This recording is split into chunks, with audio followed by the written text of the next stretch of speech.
Parcel scam ಅಥವಾ courier scam ನ ಬಗ್ಗೆ ನೀವು ಕೇಳಿರಬಹುದು.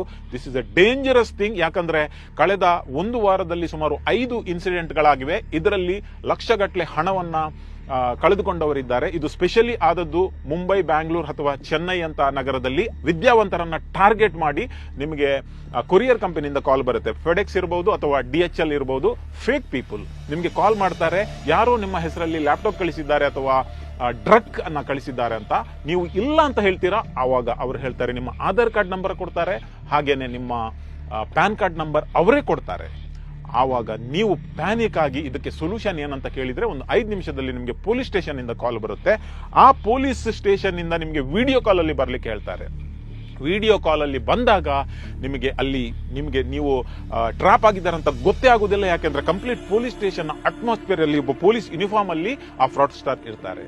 ನಿಮ್ಮನ್ನ ನೆಕ್ಸ್ಟ್ 5 ಮಿನಿಟ್ಸ್ ಅಲ್ಲಿ ಅವರು ಮಂಗ ಮಾಡಿ ಬಿಡ್ತಾರೆ. ನಿನ್ನೆ ಒಬ್ಬ ಹುಡುಗ ಅಂದ್ರೆ ಇಂಜಿನಿಯರ್ 34.5 lakhs ಕಳ್ಕೊಂಡಿದ್ದಾರೆ. ಒಬ್ಳು ಹುಡುಗಿ 9 lakhs ಕಳ್ಕೊಂಡಿದ್ದಾಳೆ. This is a major scam. Recently ಕಳೆದ 1 ವಾರಗಳಲ್ಲಿ ಬೇರೆ ಬೇರೆ ರೂಪದಲ್ಲಿ ಬರ್ತಾ ಇದೆ. ತುಂಬಾ ಕೇರ್ಫುಲ್ ಆಗಿ, ಯಾರನ್ನು ನಂಬಲಿಕ್ಕೆ ಹೋಗಬೇಡಿ, ಯಾರ ವಿಡಿಯೋ ಕಾಲ್ ತೆಗಿಬೇಡಿ, ಯಾವ ಪಾರ್ಸೆಲ್ ಕಳಿಸಿದ್ದಾರೆ ಅಂತ ರೆಸ್ಪಾಂಡ್ ಮಾಡಲಿಕ್ಕೆ ಹೋಗಬೇಡಿ.